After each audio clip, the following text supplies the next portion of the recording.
बिस्मिल्लाहिर्रहमानिर्रहीम। अस्सलाम वालेकुम नादरीन, आप यूट्यूब चैनल देख रहे हैं, मैं इमरान खान हूँ। नादरीन, सुहेल आफरीदी से एक सवाल किया था कराची में एक सहाफ़ी ने गुज़िश्ता रात को, और बहुत लेट नाइट ये सवाल हुआ था। सवाल ये किया गया कि DGISPR का एक स्टेटमेंट है और उन्होंने कहा कि जी पाकिस्तान तहरीक-ए-इंसाफ पर दहशतगर्द हमला क्यों नहीं करते या उन पर दहशतगर्द हमला नहीं करते। इस पे सुहेल आफरीदी ने DGISPR के इस बयान पर बड़ा टका कर जवाब दिया।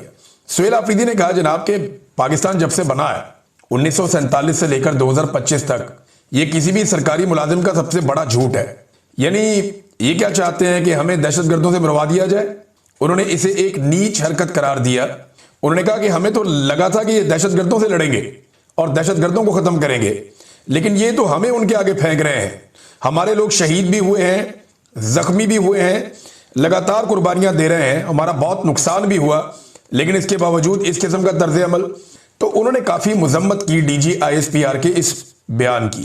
अब देखिए ना, एक सवाल पैदा होता है कि क्या कोई शख्स अगर इमरान खान को फॉलो करता है, या कोई शख्स इमरान खान के नजरिए को पसंद करता है, या कोई शख्स पाकिस्तान तहरीक-ए-इंसाफ को वोट डालता है, तो वो पश्तून कौम का हिस्सा नहीं रहेगा।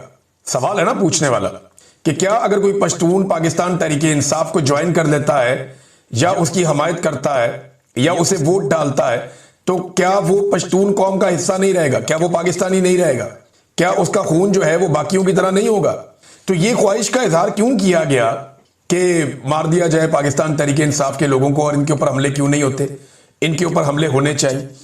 इसी तरह का एक सवाल के जवाब में सुहेल आफरीदी ने यह भी कहा, अफगान पॉलिसी में जब बात हो रही थी, मुहाजिरीन को निकालने पर जब बात हो रही थी, तो सुहेल आफरीदी ने बड़ा कैटेगोरिकली कहा। उन्होंने कहा कि ये गुड अफगान और बैड अफगान नहीं होना चाहिए मामला।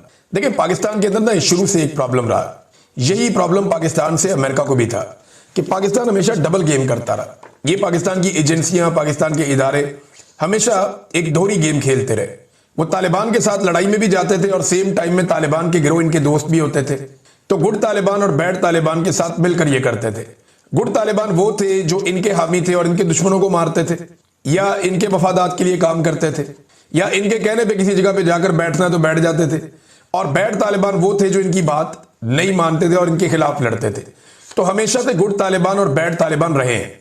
बहुत मरतबा पुलिस ने ये बात की, कुछ फौजी भी रिटायर ये बात करते हैं, और बहुत सारे लोग ये बात माजी में जर्नलिस्ट भी कर चुके हैं, पॉलिटिकल लीडर्स ये बात कर चुके हैं कि पकड़ा गया दहशतगर्दों को और आकर एजेंसियां छुड़ा कर ले गई। उन्होंने कहा जी हमारे साथ हैं, हमारे काम के बंदे हैं। तो ये गुड तालिबान और बैड तालिबान का एक फर्क खत्म होना चाहिए। ये ज्यादती है। जो आदमी हथियार उठा ले और वो रियासत नहीं है और वो हथियार उठा के लोगों के ऊपर ताकत का इस्तेमाल करे, तो वो दहशतगर्द है। हालांकि वो रियासत का हिस्सा तो नहीं है ना, वो दहशतगर्द है। तो सब दहशतगर्दों को एक ही सफ में रखना चाहिए, ना कि ये अच्छे दहशतगर्द हैं और ये बुरे दहशतगर्द हैं, ये हमारे दहशतगर्द हैं, ये उनके दहशतगर्द हैं। ये पॉलिसी नहीं होनी चाहिए। इसके खिलाफ अली अमीन गंडापुर ने बात की थी तो बड़ा रोला पड़ गया था। इसके खिलाफ ANP ने बात की तो बड़ा रोला पड़ गया। इसके खिलाफ जो है ANP, जिसे आजकल बड़ी खुशामद की ANP की, लेकिन अब ये इसी तरह गुजारा होगा। फौजी अफसरान जो हैं, जो इस सारी एस्टेब्लिशमेंट का हिस्सा हैं, वो जूते पॉलिश करेंगे इन सियासतदानों के, इन सियासी जमातों की तारीफें करेंगे, और ये सियासतदान जो है ये जूते पॉलिश करेंगे इन जर्नैलों के, और इस तरह ये मिलजुल के अपना गुजारा करेंगे। देखिए ना, DGISPR वहां तारीफें किसकी कर रहे हैं? ANP की। इनके साथ इनका इट कुत्ते का बैर था, ये मैंने मिसाल दी है। खौफनाक किस्म का बैर होता था इनका, एक दूसरे की शक्ल नहीं देखना चाहते थे। और आज ANP की तारीफें DGISPR खड़ा होकर कर रहा है। और वही ANP ये बता रही है, मैंने आपको वीडियो सुनाई थी कि जनाब ये ऑपरेशन कोई नहीं करते, धोखा देते हैं कौम को। हमने इनका साथ दिया लेकिन इन्होंने हमें धोखा दिया। ये ANP ने कहा, मैं नहीं कह रहा, एमल वली खान ने कहा, मियां इफ्तिखार साहब ने कहा। तो सारे जानते हैं कि क्या चल रहा है अंदर। बहरहाल अफगान पॉलिसी में भी उन्होंने कहा कि किसी को लाके आप MPA बना देते हैं, यहां पे अफगानी को उठा के बाकियों को आप धक्के मारते हैं।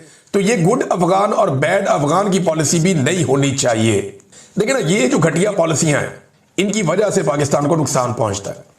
अभी आज के वाकये में टांग का इलाका है, थाना गोमल, वहां पे एक सड़क के ऊपर बम लगाया हुआ था। वो बम का धमाका हुआ, गाड़ी जो है वो मलबे का ढेर बन गई और उसमें 6 पुलिस एहलकार शहीद हो गए और बाकी जख्मी हुए। अब 6 पुलिस एहलकारों की शहादत कोई छोटा वाकया नहीं है, अफसोसनाक इंसिडेंट है। रोजाना की बुनियाद पे फौजी शहीद होते हैं, रोजाना की बुनियाद पे सिविलियंस बहुत बड़ी तादाद में शहीद होते हैं, रोजाना की बुनियाद पे पुलिस वालों की शहादतों की इतला आती है, सबसे ज्यादा निशाना पुलिस वाले बनते हैं। तो इस लड़ाई के अंदर हमें धकेला किसने, इन दहशतगर्दों को ट्रेनिंग किसने दी, इनको पाकिस्तान में लाया कौन।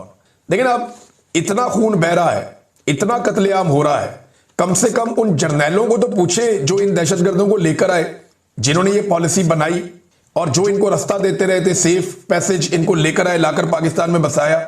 जनरल बाजवा को, जनरल नदीम अंजुम को, जनरल फैज हमीद को, इन लोगों को लटकाए ना लाके, इनको पूछे, इनका एहतसाब होना चाहिए कि तुम क्यों दहशतगर्दों को पाकिस्तान में लेकर आए।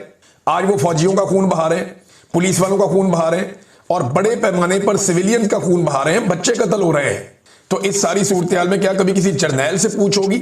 ये उठा के जेल में बैठे हुए एक आदमी के ऊपर सारे इल्जाम, और पहली और दूसरी जंग अजीम भी उसी पे डाल दो भाई। तुम कोई आपको कब्ज हो जाए ना, वो भी इल्जाम आप उस पर डाल दे, जनाब उसकी वजह से हो रही है। कोई तो जिम्मेदारी आप ले। मुल्क के स्याह और सफेद के मालिक आप हैं और गुनाह सारे सियासतदानों ने किए हुए हैं। ये तो मानने वाली बात ही नहीं है। तो इन्हें सख्त तरीन सजाएं होनी चाहिए।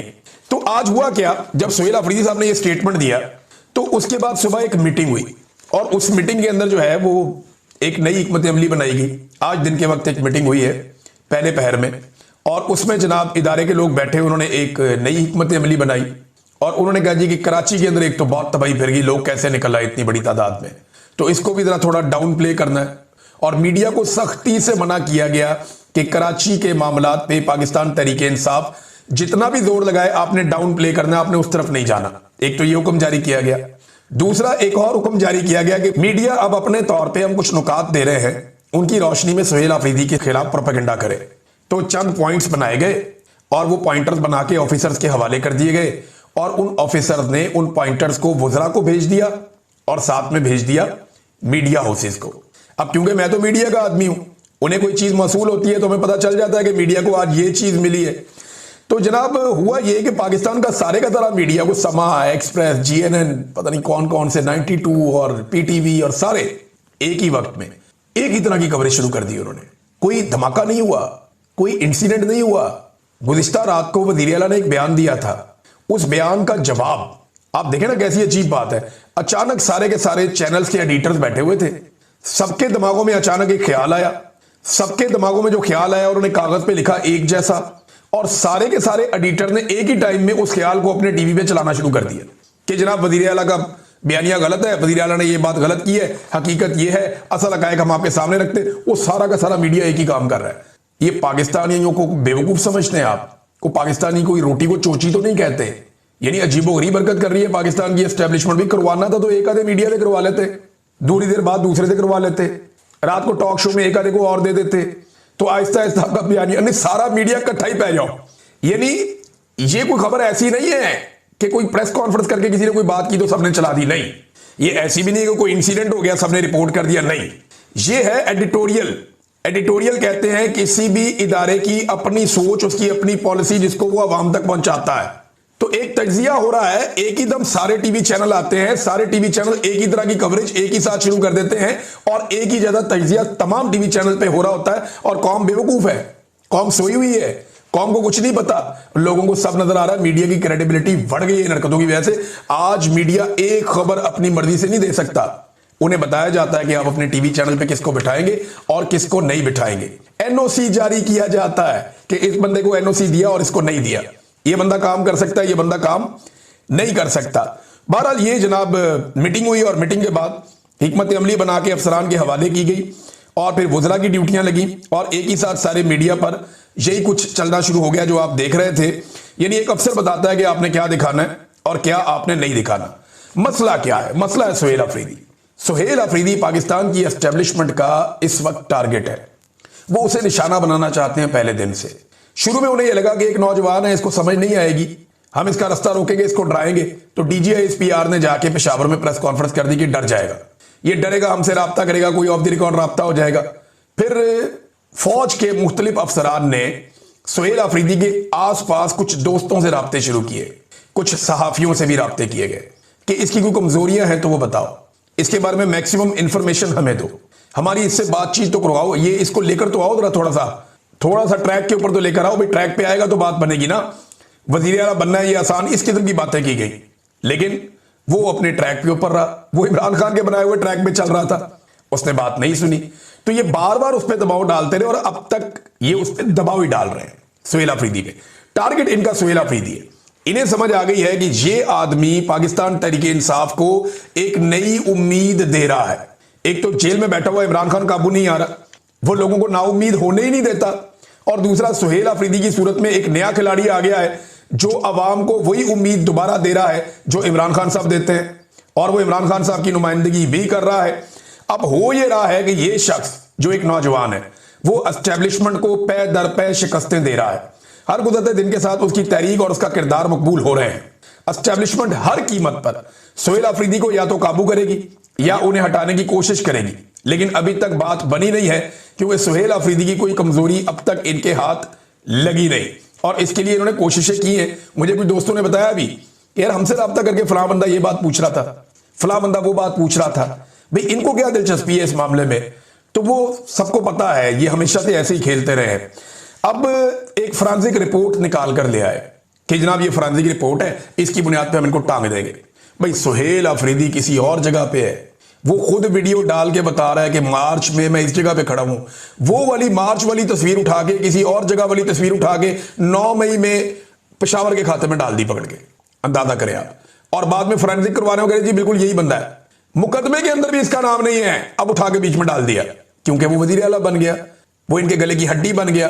तो आज से 100 साल के बाद भी जब कोई एस्टेब्लिशमेंट के खिलाफ कोई कार्रवाई करेगा ना, तो ये उसको उठा के 9 मई में फिट कर देंगे, क्योंकि इनके पास 9 मई के अलावा कुछ नहीं बचा, इनके पल्ले ही कख नहीं है। जो बच्चा 9 मई के बाद भी पैदा हुआ है ना, अगर 50 साल के बाद या वो जो अल्फा बड़ा होके आज से 10-15 साल के बाद वो इनके लिए कोई मुश्किल पैदा करेगा, ये उसको भी 9 मई में डाल देंगे कि जनाब ये अपनी मां के पेट में था तो ये तब भी शरारतें कर रहा था 9 मई के मामले में। ये इनकी इस वक्त हालत हो चुकी है, दिखाई तो यही दे रहा है। अब जो पंजाब की फॉरेंसिक अथॉरिटी है उसकी चेयरमैन जो है वो मरियम नवाज है। अब उसकी क्रेडिबिलिटी आप देख लें, कैलिबरी फॉन्ट वाली मरियम नवाज, जाली ट्रस्ट डीड वाली मरियम नवाज, और इनकी जो तालीमी रिकॉर्ड भी है वो भी बड़ा मशकूक है। यानी वो PhD पहले कर ली, कहते हैं जी के वो पॉलिटिकल साइंस को और इंग्लिश लिटरेचर को मिक्स कर दिया, वो सारे सर पकड़ के बैठ गए ये क्या है। फिर इन्होंने ओहदे से इस्तीफा देके जान छुड़ाई थी। यही सिर्फ एक मामला खोल लें तो आपको काबिलियत का पता चल जाता है। तो अगर ये औरत वहां पे चेयरमैन है और 14 में से 9 मेंबर जो है फॉरेंसिक के, ये जो पंजाब फॉरेंसिक अथॉरिटी है उसके 14 में से 9 मेंबर हुकूमती हैं, तो सुहेल अफरीदी को तो मिल गया वहां से इंसाफ।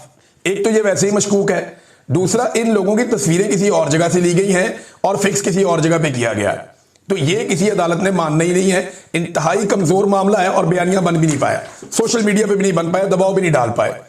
तो नाज़रीन, मरियम नवाज और सुहेल अफरीदी में फर्क एक और आपको मैं बताऊं, आज बहुत सारे फर्क है। वो नेचुरल है, ये जो है आर्टिफिशियल है। मरियम नवाज की तमाम चीजें ही आर्टिफिशियल है, उनका दिखने से लेकर बोलना, चलने से लेकर एक्ट करना, उनकी लाइफ की स्टोरीज सब आर्टिफिशियल है। यानी ये केतली के साथ, फ्राई पैन के साथ कपड़े भी इस्त्री करती रही हैं, कोई दुनिया की ताकत ये बात मान सकती है? अजीबोगरीब हरकतें हैं इनकी, इनको जितनी फैसिलिटीज थी आप सोच नहीं सकते। तो नाजरीन, ये जरा आप देखें एक और तस्वीर। ये एक तस्वीर में मरियम नवाज नीचे बेहतरीन जो है वो एक दिखावा कैसा जबरदस्त होता है, शानदार लीडर की तरह दिखना है इनको। तो जनाब वो कॉस्ट्यूम के ऊपर ज्यादा तवज्जो होती है, दिमाग के अंदर कुछ नहीं है। वो गई अल्लामा इकबाल के मज़ार पे और ये लिख रही थी उर्दू, का, के और की, वो इनसे मैनेज नहीं हो रहा था। यानी हमारे तीसरी जमात के बच्चे की या दूसरी जमात के बच्चे की राइटिंग मरियम नवाज से अच्छी है, और का, के, की का फर्क तो उसको भी पता है। पहली जमात में बताना शुरू कर देते हैं पंजाब में का, के, की क्या है, बड़े आराम से वो बताते हैं। तो एक तरफ आपकी मरियम नवाज है और एक तरफ सुहेल अफरीदी है। ये देखें, सुहेल अफरीदी ने लिखा कायद-ए-आज़म मोहम्मद अली जिन्ना के मज़ार के ऊपर एक वादे पैगाम लिखा।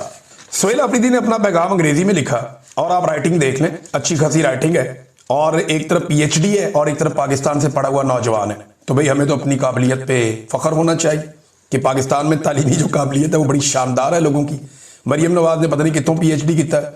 अब वो ये जनाब सुहेल अफरीदी लिखते हैं कि मैं उर्दू ट्रांसलेट आपको कर देता हूं कि मेरे लिए ये बहुत बड़ा एजाज है कि मैं पाकिस्तान के बानी मोहम्मद अली जिन्ना के मज़ार पर हाजिर हुआ। मेरी ख्वाहिश है कि तमाम पाकिस्तानी इनकी तकारीर को सुने और पाकिस्तान के तमाम इदारे उनकी हदायत के मुताबिक अमल करें। पाकिस्तान जिंदाबाद। अब ये जो मामला है ना कि इदारे हदायत के ऊपर अमल करें, यही तो असल मामला है पाकिस्तान का। इसी वजह से तो सुहेल अफरीदी जो वहां लिखकर आ गए मज़ार कायद पे, इसकी वजह से तो पाकिस्तान के जर्नैल या पाकिस्तान की जो मिलिट्री एस्टेब्लिशमेंट है, मैं जब जर्नैल बोलता हूं ना, तो ये जो हमारे फील्ड के अंदर जर्नैल हैं जो लड़ाइयां लड़ रहे हैं, वो बुरा ना मनाएं प्लीज। मैं माजरत चाहता हूं, मैं उनको नहीं कह रहा, मैं ये कह रहा हूं उनको जो पॉलिसी के अंदर मुदाखलत करते हैं, वो जो सियासत के अंदर मुदाखलत करते हैं, वो जो इंतजामिया के अंदर मुदाखलत करते हैं, वो जो कारोबार के अंदर मुदाखलत करते हैं, जो अपने काम के अलावा दूसरा काम करते हैं, वो ज्यादती करते हैं। वो ज्यादती करने वालों से मैं मुखातिब होता हूं। मिलिट्री एस्टेब्लिशमेंट बेहतरीन वर्ड है इसके लिए। तो अब ये इस वजह से तो तकलीफ है कि ये कौन होता है हमें कहने वाला कि आप अपना काम करें और दूसरा काम ना करें और कायदे आज़म की बात माने। हालांकि इन्होंने कायदे आज़म की बात कभी नहीं मानी। यहां पे एक और खबर है, और खबर यह है कि अमनो अमान पर ब्रीफिंग के लिए खैबर पख्तूनख्वा असेंबली की खुसूसी कमेटी ने अमनो अमान पर इन कैमरा ब्रीफिंग के लिए कोर कमांडर पेशावर को खत लिख दिया है।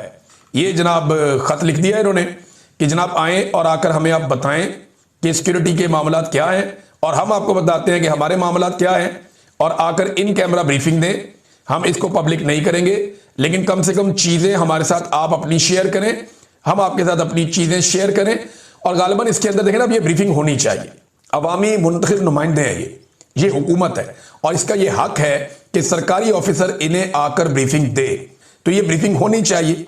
21वें 22वें ग्रेड के ऑफिसर को आना चाहिए और आकर इनको ब्रीफ करना चाहिए कि सर ये मामलात हैं, और इसके बाद जो अवामी मुंतखब नुमाइंदे हैं वो बताएं कि कहां कहां पे क्या क्या प्रॉब्लम है। और वो जो जरगा हुआ था जिसमें सारी पॉलिटिकल पार्टीज, लगभग 21 पॉलिटिकल पार्टीज और दीगर लोग, सारे स्टेक होल्डर इकट्ठे हुए थे, उस जरगे के जो फैसले हैं वो भी इनके सामने रखे जाएं, और इन्हें कहा जाए कि जनाब ये फैसले लेकर आप अपनी मिलिट्री क़यादत के पास जाएं और उनको बताएं कि ये अवामी नुमाइंदगान ये कह रहे हैं, लिहाजा कोई रास्ता निकालें, अमन व अमान के लिए मिलजुल कर काम करें। सिर्फ ये गोलियां चलाने से या बम बरसाने से दहशतगर्दी अगर खत्म होती तो आप पिछले 25 साल में दहशतगर्दी खत्म कर चुके होते। नाज़रीन, पाकिस्तान तहरीक इंसाफ का जो अगला इम्तिहान है वो अडियाला जेल के बाहर कल के दिन में। अब देखना यह है, कराची ने तो अपना इम्तिहान पास किया, जबरदस्त शानदार तरीके से कराची के लोग निकले। अब इम्तिहान है जो अपर पंजाब के लोग हैं, या जो आप कह लें कि पोठवार रीजन के लोग हैं, या पिंडी डिवीजन के लोग हैं, या इसकी सराउंडिंग में रहने वाले मियाँ वाली से इधर उधर से जो लोग आते हैं, या अडियाला की सराउंडिंग में जो 100 किलोमीटर का एक रेडियस है। अब उन लोगों का इम्तिहान है कि वो लोग किस तरह आके इमरान खान की बहनों के साथ मंगल वाले दिन इजहार यकजहती करते हैं, क्योंकि इन्होंने ये रिक्वेस्ट की है कि 10,000 पाकिस्तानियों को आना चाहिए। तो ये अब हम इसके ऊपर नजर रखेंगे कि कल क्या होता है, आपको रिपोर्ट करेंगे। अल्लामा राजा नासिर अब्बास साहब ने बड़ी शानदार बात की, बहुत शानदार बात। ये थोड़ी सी मुश्किल उर्दू है, लेकिन इसको आप गौर से सुनिएगा। यही वो असल मसला है जो इस वक्त इतनी बड़ी पॉलिटिकल पार्टी ये इतने छोटे छोटे बोनों से जो मार खा रही है ना, असल मसला ये है जिसपे अल्लामा राजा नासिर अब्बास साहब ने अब तवज्जो दिलाई। वो ये कहते हैं कि अपनों को गद्दार कहना दुश्मन की सबसे कामयाब चाल होती है। तारीख गवाह है कि हर बड़ी तहरीक को अंदर से तोड़ने के लिए सबसे पहले शकूक, बदएतमादी और लेबलिंग का हथियार इस्तेमाल किया जाता है। पाकिस्तान तहरीक इंसाफ आज एक मुश्किल मरहले से गुजर रही है, और इस मौके पर हमें समझना होगा कि एस्टेब्लिशमेंट की पुरानी हिकमत अमली हमेशा दरार पैदा करना है, लोगों को आमने सामने खड़ा करना, और क़यादत और कारकुनों के दरमियान खलीज को बढ़ाना ही रही है। अगर हम खुद ही एक दूसरे को गद्दार कहना शुरू कर देंगे तो दुश्मन को कुछ करने की जरूरत ही नहीं। ये है वो प्रॉब्लम। अभी कई लोग इस बात पे लड़ रहे हैं कराची में लोग खुद निकले या लीडरशिप ने निकाले। और भाई वहां पे कितने अरसे से कराची के अंदर छोटी मोटी एक्टिविटीज आप देखते नहीं है, वो होती रहती है। स्ट्रीट मूवमेंट के सबसे ज्यादा विजुअल खैबर पख्तूनख्वा के बाद कराची से आ रहे थे, हैदराबाद से आ रहे थे। तो आपको यह मानना पड़ेगा वहां पे बहुत सारे गुमनाम हीरोज हैं जो अलग अलग जगह पे अपना काम कर रहे होते हैं। शाकिर रवान साहब ने बड़ी जबरदस्त लंबी ट्वीट लिखी है, उन्होंने नाम ले लेकर बताया। वो फहीम साहब है, वो बड़ा शानदार, हर जगह पे वो आदमी आपको नजर आया। कई लड़के हैं, बलोच हैं, कई पश्तून हैं, कोई महाजिर हैं, वो हर कम्युनिटी के लोगों ने बड़ा जोर लगाया। हलीम आदिल शेख हैं और बहुत सारे लोग हैं, बेशुमार लोग हैं। मैं नाम लूंगा तो पता नहीं कोई ज्यादती हो जाएगी। बेशुमार लोग हैं, कईयों के तो नाम मैं ले नहीं पाऊंगा। तो सबने कहीं ना कहीं अपना कुछ थोड़ा कुछ ज्यादा इनपुट डालता है, तभी जाके ये होता है। ऐसा नहीं हो सकता कि सारा कुछ खुद ही हो जाए। वो इमरान खान है और पब्लिक है, ये बात हम सब मानते हैं कि एक तरफ इमरान खान है, एक तरफ पब्लिक है, लेकिन बीच में छोटे छोटे लिंक यही मजबूत करते हैं एक पॉलिटिकल पार्टी को। लेकिन बहस शुरू की, जनाब लोग खुद ही निकले, लीडरशिप फारग है। भैया पंजाब की लीडरशिप को फारग कह के फारग कर दिया, अब सिंध की लीडरशिप को भी ये कह के फारग कर दे तो खैबर पख्तूनख्वा भी कर दे, एस्टेब्लिशमेंट का काम आसान हो जाएगा। तो राजा साहब कहते हैं तहरीकें जज्बात से नहीं, तस्वीराती सोच से जीती जाती हैं।